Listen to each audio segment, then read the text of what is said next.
अब पंडित दीनदयाल उपाध्याय ने जो 4 दिन भाषण दिए थे अपना मुंबई में, उसमें क्या क्या पॉइंट लेके आए थे, उनमें से कुछ पॉइंट हम लेके आए कि पंडित दीनदयाल उपाध्याय ने व्यक्ति व समाज, स्वदेश व स्वधर्म तथा परंपरा व संस्कृति जैसे गूढ़ विषय का अध्ययन, चिंतन व मनन कर उसे दर्शन के रूप में प्रस्तुत किया। क्या क्या वर्ड है? स्वदेश, स्वधर्म, ठीक है, परंपरा और संस्कृति।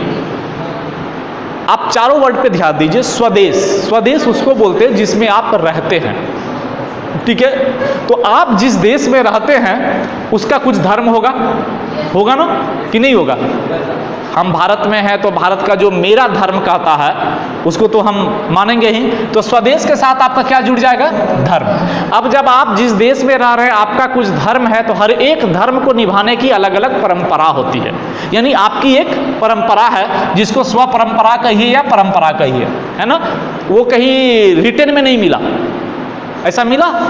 आपके माता पिता परिवार की क्या परंपरा था इसकी कोई व्याख्या रिटर्न में मिली? नहीं मिली। स्कूल का डिसिप्लिन रिटर्न में मिलेगा कि 9 से 3 क्या क्या करना है, लेकिन परिवार या आपके धर्म या आपके जो जाति बिरादरी कम्युनिटी है उसकी परंपरा रिटर्न में नहीं है। वो एक पीढ़ी से एक पीढ़ी गुण में आ जाते हैं, मतलब जो परिवार का निर्वाहन है उसमें आ जाता है। और उस सबको अगर मिला दीजिए तो पहला ही दिन हड़प्पा में बताए थे कि संस्कृति किसको बोलते हैं, कि जो आपके एक कम्युनिटी का रहन सहन का ढंग है अगर आप उसको पालन कर रहे हैं तो वही आपकी संस्कृति है, चाहे आप जो भी हो, ठीक है। तो इन विषयों का पंडित दीनदयाल उपाध्याय ने एकात्म मानववाद में लेके आया। जैसे दूसरा पॉइंट है कि इन्होंने एक नाम दिया शुक्र, बृहस्पति, चाणक्य।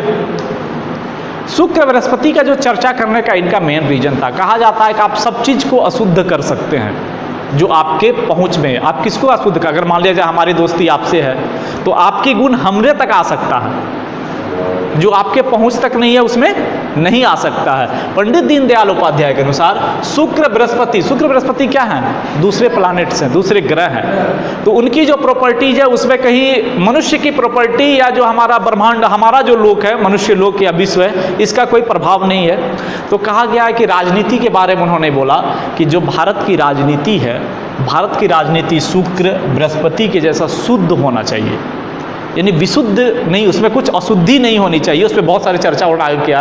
और चाणक्य, चाणक्य कौन थे? अर्थशास्त्र के बहुत बड़ा ज्ञाता थे और बहुत बड़े राजनीतिक गुरु भी थे। बिहार के वासी थे, बिहार के वासी थे, ऋषि मुनि टाइप के आदमी थे। उस समय का जो विश्वविद्यालय था तक्षशिला विश्वविद्यालय, जो अभी पाकिस्तान में है, वहाँ पे आचार्य थे, शिक्षक थे। और जो सबसे बड़ा गुण है कि ईगो उनका बहुत खतरनाक था। जो पढ़े लिखे लोग होते हैं ना, ऊपर से जितने सभ्य दिखे, अंदर से ईगो बहुत खतरनाक रहता है। वो और अपनी ईगो को पॉजिटिव रूप से निकालने में कभी कसर नहीं छोड़ते हैं। तो चाणक्य भी वैसे ही व्यक्ति थे। उन्होंने उस समय, जिस समय उनकी संपत्ति एक लाठी और एक लुटकी हुआ करता था, घनानंद को जाके, घनानंद कौन था? पाटलिपुत्र, मगध का सम्राट था, उसे जाके चुनौती दे डाला था कि जब तक हम तुम्हारा साम्राज्य तहस नहस नहीं कर दें अपनी शिखा नहीं बांधेंगे। और तहस नहस करने के लिए उन्होंने ऐसा नहीं किया कि हम तो नहीं बढ़ेंगे, तुमको डुबा देंगे खाली।